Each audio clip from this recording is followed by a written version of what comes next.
dal leen ak jàmm ci AGT News chaîne bi leen di jox xibaar yi wér te wóor abonné leen ngir dara bañ leen a raw. AGT News. jërë ngeen jëf mbokk yi ci ànd beeg ñun ci AGT News dal leen ak jàmm am nañu mbégte di waxtaanee saa su nekk li gën a fës ci réew mi. actualité bi benn la mooy sortie bi nga xam ne le président Bassirou Diomaye Diakhar Faye def na ko addu jëmale ci réew mi mais surtout addu jëmale ci Pastef ak digganteem ak Ousmane Sonko. Sénégal gi ñëpp di ko waxtaanee ndax loolu lañ ci gën a retenir bien vrai que réew mi bari na ay jafe-jafe lool te itam état bi mi ngi def ay jéego yu am solo waaye sénégalais yi loolu daf leen intéressé woon li ko waral lenn la mooy ni daa am slogan bu ñu leen jaayoon muy Sonko mooy Diomaye Diomaye mooy Sonko. Sonko mooy Diomaye Diomaye mooy Sonko ñu tegoon ko ci benn personnification ndax daa am kenn ku doon incarner projet bi sénégalais yëpp xam ko topp ko tey. mel ni histoire bi dañ koo bëgg a raconter autrement tey mel ni histoire bi dafa am ñu mu arrangé wul ba ñu bëgg koo falsifier waaye lu ni mel mënut a nekk ndax les sénégalais ont été des témoins oculaires maanaam dañ koo dund fekkee ko xam lépp ni mu demee sénégalais yëpp ñu impliqué wu woon ci mbiri Ousmane Sonko ba ca cëppaa ndaw ga lu ni mel waral. dégg nañu Ousmane Sonko benn tontu boo xam ne indi na ko ba mu wootee ca waa JPS annonce bu am solo bu neex lool bu mu def mooy ne bientôt dans les jours à venir dina def le bilan du premier ministre bilan wu Pastef ci nguur gi mu yoroon ndax kàddoom yi boo ko déggee rek xam ne carte gi day changer. mbir yi jeex na Pastef daa nar a génn ci gouvernement bi ndax moom Ousmane Sonko limogeage am mi ngi ñëw ku dem ba taxaw naan damay def samay 2 ans wu bilan 2 ans yi Pastef def ci pouvoir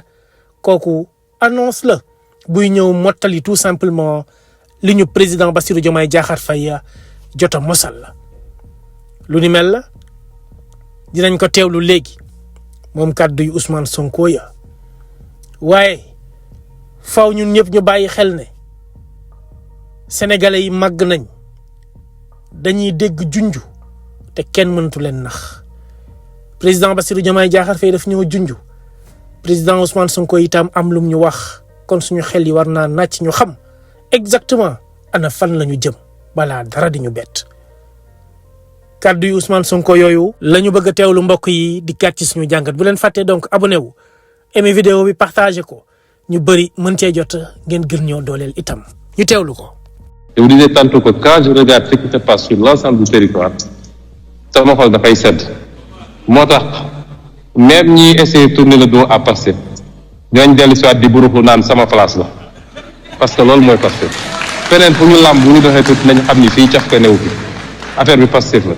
et ça il faut qu'on garde toujours cela nous sommes un parti exceptionnel, différent. La différence, on la crée, mais ensuite on la cultive. C'est pas un long fleuve tranquille. am na loo xam ne bu ñu ko bàyyee mel ni ñeneen ñëpp te ngalawaay bu ñu mus a mel ni ñeneen ñëpp.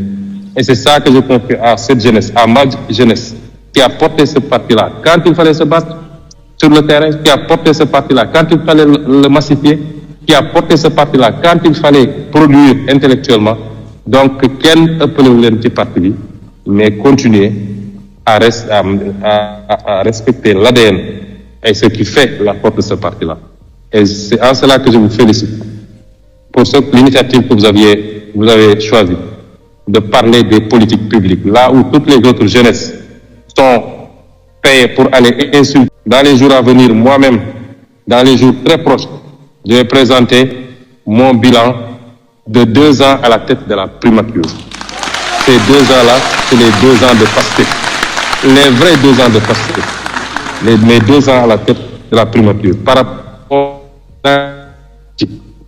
Depuis 12 ans que nous sommes en politique, par rapport à tous les engagements du parti, sur la gouvernance, sur la souveraineté, sur l'appropriation de ressources naturelles, sur les renégociations, sur, comment dirais-je encore, les différents les différentes formes et les différents plans de redressement et de relance de ce pays. Je ferai dans les tout prochains jours face aux Sénégalais pour leur présenter les choses extraordinaires qu'on a pu faire sur ces 2 ans dans un contexte extrêmement difficile, mais surtout ce qu'on est en train de faire au niveau des politiques publiques qui fondent aujourd'hui votre rencontre, politique publique par politique publique, secteur par secteur, mais en identifiant bien les priorités qui sont les nôtres. Loolu mooy le message que je voulais vous délivrer. Je vous félicite, je vous encourage. mi ngi noonu ñoo ko déggandoo muy kon lu am solo Ousmane Sonko xeex ak moom du yomb waaw wan ko ginnaaw itam du yomb ndax boo ko defee ay conséquences yu dul jeex mooy tegu ci sa kaw président Bassirou Diomaye Diakhar Faye moo nar a doon le seul président du Sénégal bi nar a def benn mandat ci boppu nguur gi boole kook am way wu gën a ñaaw ci wayu président yi fi jot a jaar ndax Macky Sall ak luñ ko mënti waxal fi Diomaye jaar moom jaaru fa ngir yegsi au pouvoir ndax moo génn xeex ba daan Abdoulaye Wade remplacer ko à la tête du pouvoir. Au moment où Bassirou Diomaye Diakhar Faye benn nit moo xeex pendant 10 ans incarné projet bi muy wax tey jii naan waruñ koo personnifier ba ca cëppaa ndaw ga yàkkal ko ci lu neex ci lu sedd ci lu dal campagneul joxewul caution meetingul deful lenn lépp dañ ko defal sur le plat tegal ko servir ko nekalan dégustel waaye dégustation boo xam ne day ànd ak contrôle dégustation boo xam ne duñ la ci bàyyi yow kese da nga koy defee ci anam bi nga xam ne noonu la ko askan wi bëggee noonu lañ leen ko diggee woon waaye dafa mel ni Ousmane Sonko ak ña ko war a surveiller ñëpp dañ koy déranger ba tey jii ñu gis coppite ak taxawaay yu bees boole kook xarit yu bees àndandoo yu yees ñoo xam ne ñëpp xam nañu ne ñoo gën a yées ñi fi nekkoon ak Macky Sall waaye ñoom sax ñoo fi nekkoon ak Macky Sall de ndax à la fin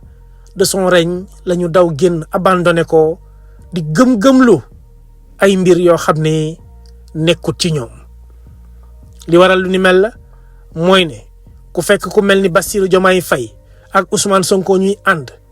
ak fi ñu jaar ba yegg au pouvoir war nga leen gën a mën a soññ ñoom ñaar ñëpp ngir ñu gën a jàppante ngir ñu gën a jàppalante ngir ñu gën a ànd booloo def benn say ngir li ñu yéene Sénégal ñu mën koo atteindre waaye bu dee yaa ngi teg ay jéego ngir ñoom ñaar ñu wanante ginnaaw yaa ngi teg ay jéego ngir ñoom ñaar ñu bàyyante bañ a jàppalante kon li muy teg nekkul leen lu dul yow sa yéene du lu rafet ci Sénégal sa yéene bés bu sottee lépp na rëkkëpp ci suuf kon nag nañu bàyyi xel ne li ci suñu kanam rawatu li bët 2029 sori na soriwul c'est pour bientôt li am ba des mooy sénégalais yi comprendre nañ jeu bi président nekk di jouer jamono ji waaye du ci am nag ndam loolu lu leer la ndax dañuy faral di wax naan ku war ren ba déwén mu jig la daa fekk dañ la koo jiiñ te itam Birame Souleye Diop sànq rek mi ngi koy wax ku wàcc sa ànd boo dem fekk fa borom te Diomaye malchance bi nga xam ne am na ko ci entreprise bu jaarul yoonam bii mu tàmbali mooy ne ñu bëri dañoo ànd ak Ousmane Sonko topp ñu ko nekkuñu ci ginnaawam kon nag li leer mooy képp koo xam ni jéemoo xool naka ngay def ba ramener le président Bassirou Diomaye Diakhar Faye ci biir këram buy daanu yéenay àndandoo te loolu nag souhaité wuñ ko kenn tàmbalee ko ci moom président li ci kanam rawati bët sénégalais yaa ngi toog di seetaan di xool di xaar